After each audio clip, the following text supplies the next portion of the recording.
Eddy Jr and H.P. Lovecraft brings us Ashes. Hello, Bruce. Haven't seen you in a dog's age. Come in. I threw open the door, and he followed me into the room. His gaunt, ungainly figure sprawled awkwardly into the chair I indicated, and he twirled his hat between nervous fingers.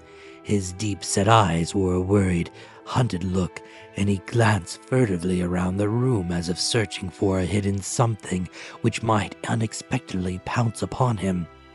His face was haggard and colorless. The corners of his mouth twitched spasmodically. "What's the matter, old man? You look as if you'd seen a ghost. Brace up." I crossed to the buffet and poured a small glass of wine from the decanter. "Drink this." He downed it with a hasty gulp and took to toying with his hat again. "Thanks, Prague. I don't feel quite myself tonight." "You don't look it either. What's wrong?" Malcolm Bruce shifted uneasily in his chair. I eyed him in a silence for a moment, wondering what could possibly affect the man so strongly. I knew Bruce as a man of steady nerves and iron will. To find him so visibly upset was, in itself, unusual. I passed cigars, and he selected one automatically. It was not until the second cigar had been lighted that Bruce broke the silence. His nervousness apparently gone. Once more he was the dominant, self-reliant figure I knew of old.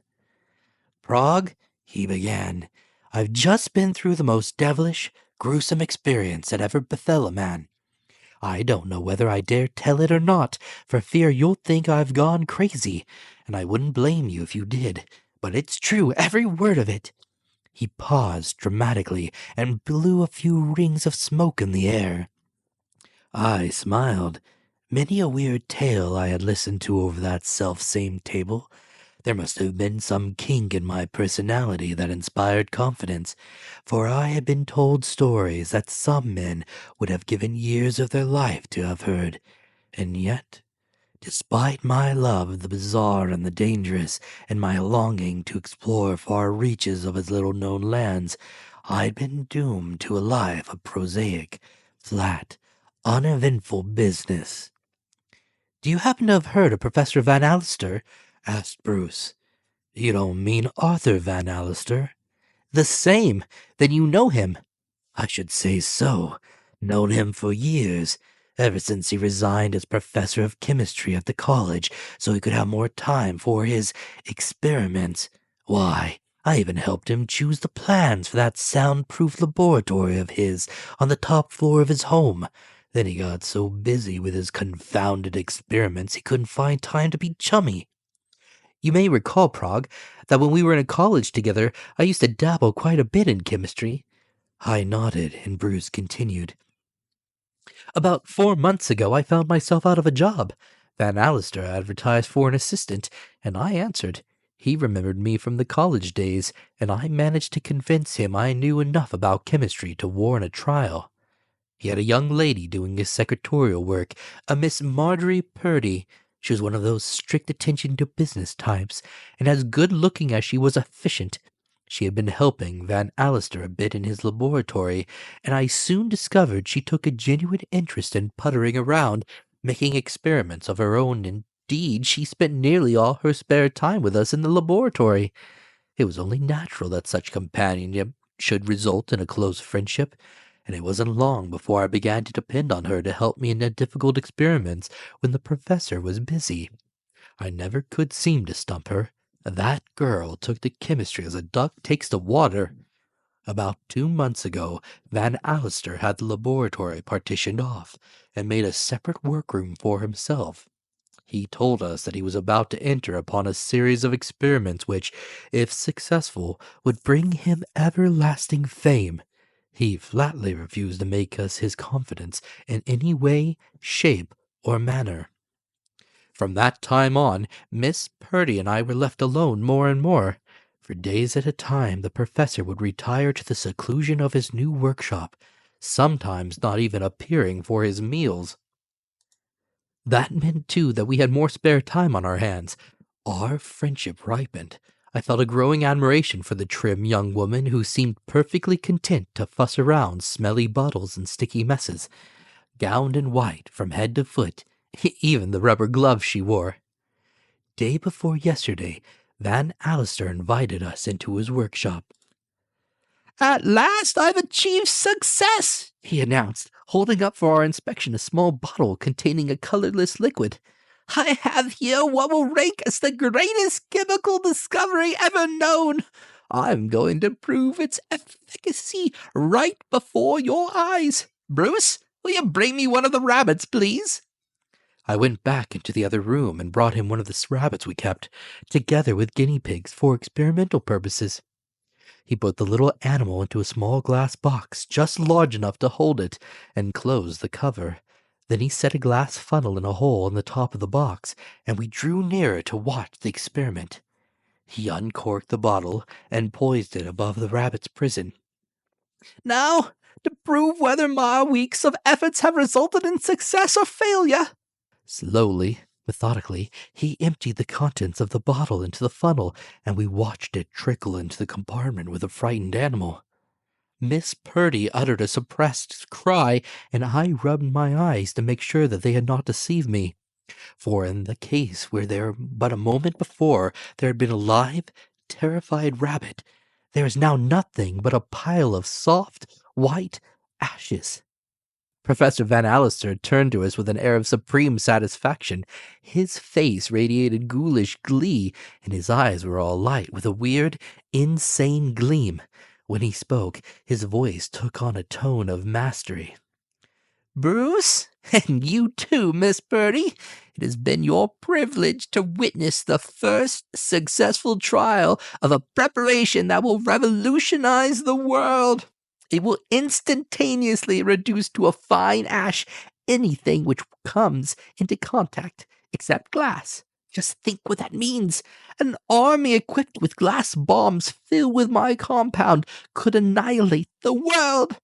Wood, metal, stone, brick, everything swept away before them, leaving no more trace than the rabbit I have just experimented upon. Just a pile of soft, white ashes." I glanced at Miss Purdy. Her face had gone as white as the apron she wore. We watched Van Allister as he transferred all that was left of the bunny to a small bottle and neatly labeled it. I'll admit that I was suffering a mental chill myself by the time he dismissed me, and we left him alone behind the tightly closed doors of his workshop. Once safely outside, Miss Purdy's nerves gave way completely. She reeled and would have fallen had I not caught her in my arms. The feel of her soft, yielding body held close to my own was the last straw. I cast prudence to the winds and crushed her tightly to my breast. Kiss after kiss I pressed upon her full red lips until her eyes opened and I saw the love light reflected in them. After a delicious eternity we came back to earth again, long enough to realize that the laboratory was no place for such ardent demonstrations. At any moment Van Allister might come out of his retreat, and if he should discover our love-making in his present state of mind, we dared not think of what might happen. For the rest of the day I was like a man in a dream. It's a wonder to me that I succeeded in accomplishing anything at all. My body was merely an automaton, a well-trained machine, going about its appointed tasks, while my mind soared into far-away realms of delightful daydreaming. Marjorie kept busy with her secretarial work for the rest of the day, and not once did I lay eyes upon her until my tasks in the laboratory were completed. That night we gave over to the joys of our newfound happiness. Prague, I shall remember that night as long as I live. The happiest moment I had ever known was when Marjorie Purdy promised to become my wife. Yesterday was another day of unalloyed bliss. All day long, my sweetheart and I worked side by side. Then followed another night of love-making. If you've never been in love with the only girl in the world, Prague, you can't understand the delirious joy that comes from the very thought of her. And Marjorie returned my devotion 100-fold. She gave herself unreservedly into my keeping. Along about noontime today, I needed something to complete an experiment, and I stepped over to the drugstore for it. When I returned, I missed Marjorie. I looked for her hat and coat, and they were gone. The professor had not shown himself since the experiment upon the rabbit, and was locked in his workshop. I asked the servants, but none of them had seen her leave the house, nor had she left any message for me. As the afternoon wore on, I grew frantic. Evening came, and still no sign of my dear little girl. All thought of work was forgotten. I paced the floor of my room like a caged lion. Every jangle of the phone or ring at the door bolstered up my faltering hopes of some word from her, but each time I was doomed to disappointment. Each minute seemed an hour, each hour an eternity. Good God, Prague, you can't imagine how I suffered. From the heights of sublime love, I mentally plunged the darkest depths of despair. I conjured visions of all sorts of terrible fates overtaking her. Still, not a word did I hear. It seemed to me that I lived a lifetime, but my watch told me it was only 7:30 when the butler told me that Van Allister wanted me in the laboratory. I was in no mood for experiments, but while I was under his roof he was my master, and it was for me to obey. The professor was in his workshop, the door slightly ajar. He called to me to close the door of the laboratory and join him in the little room. In my present state of mind, my brain photographed every minute detail of the scene which met my eyes. In the center of the room, on a marble-topped table, was a glass case about the shape and size of a coffin. It was filled almost to the brim with that same colorless liquid which the small bottle had contained 2 days before. At the left, on a glass-topped taparet, was a newly labeled glass jar. I could not repress an involuntary shudder as I realized that it was filled with soft, white ashes. Then I saw something that almost made my heart stop beating. On a chair, in a far corner of the workshop, was the hat and coat of the girl who had pledged her life to mine, the girl whom I had vowed to cherish and protect while life should last. My senses were numbed, my soul surcharged with horror as realization flushed over me. There could be but one explanation. The ashes in that jar were the ashes of Marjorie Purdy. The world stood still for one long, terrible moment, and then I went mad, stark, staring mad. The next I can remember, the professor and I were locked in a desperate struggle. Old as he was, he still possessed a strength nearly equal to mine, and he had had the added advantage of calm self-possession. Closer and closer he forced me to the glass coffin. A few moments more and my ashes would join those of the girl I had loved. I stumbled against the taparet, and my fingers closed over the jar of ashes. With one last superhuman effort, I raised it high above my head and brought it down with crushing force upon the skull of my antagonist. His arm relaxed, his limp form dropped in a senseless heap to the floor. Still acting upon impulse, I raised the silent form of the professor and carefully, lest I should spill some of it on the floor, lowered the body into the casket of death.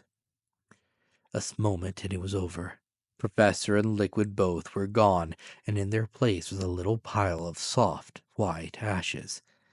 As I gazed at my handiwork, the brainstorm passed away, and I came face to face with the cold, hard truth that I had killed a fellow being. An unnatural calm possessed me.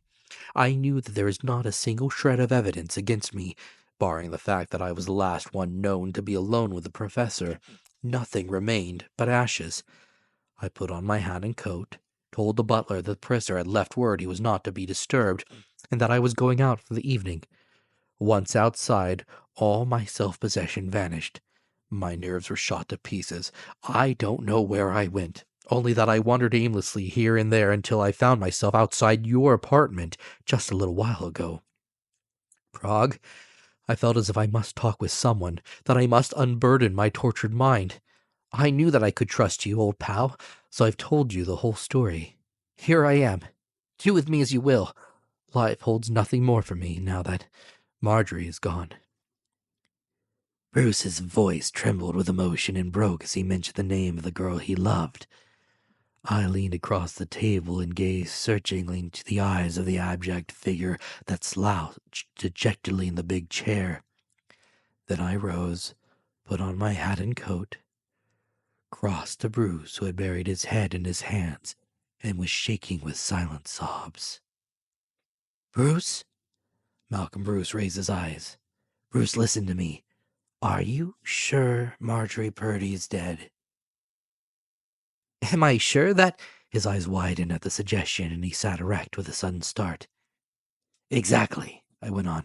Are you positive that the ashes in that jar were the ashes of Marjorie Purdy? Why, I see. Here, Prague, what are you driving at?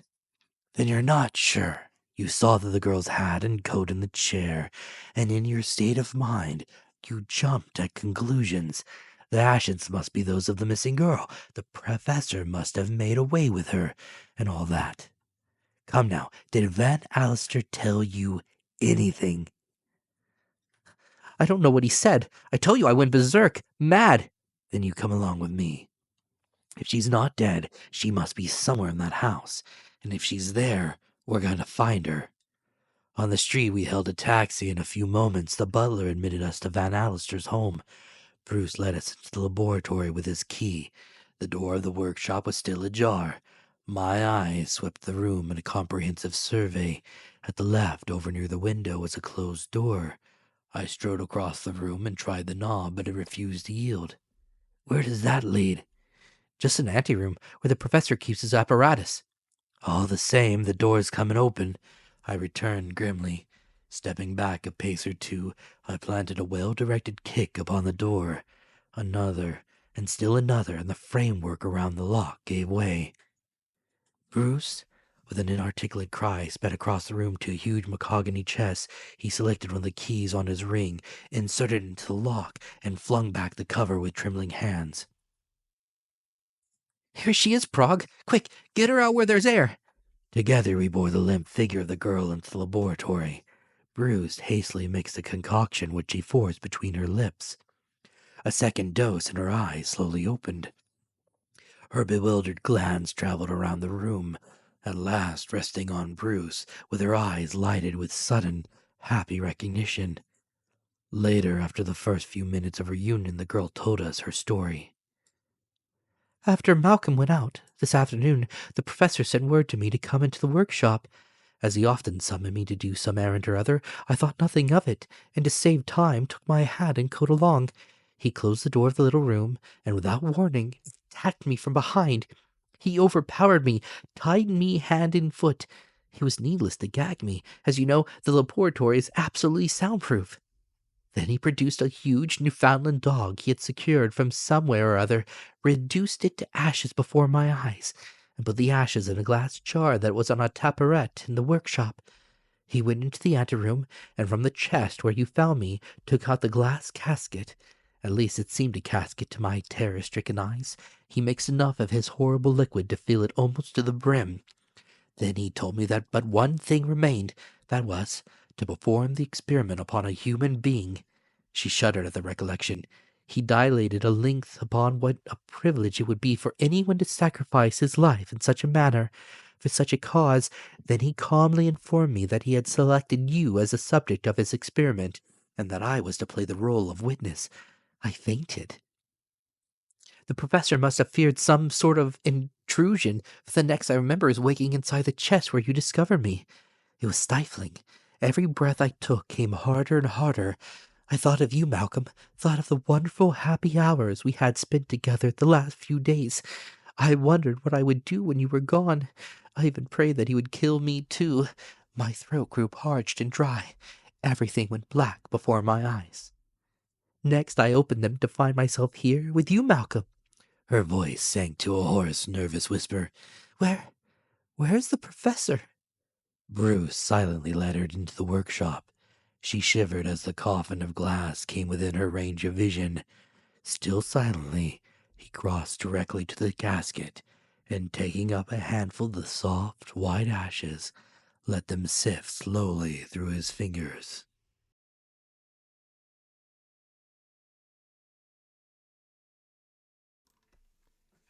The shadows lengthen, and our time in the haunted past draws to an end, but the echoes of eldritch horrors linger still. Thank you for joining me in this chilling descent into the dark visions of H.P. Lovecraft. If you enjoyed this reading of He, Be sure to subscribe, leave a review, and share lest these whispers of the unknown fade into the void. Until we meet again in the realms of the weird and the macabre, sleep lightly and beware the things that are unknown.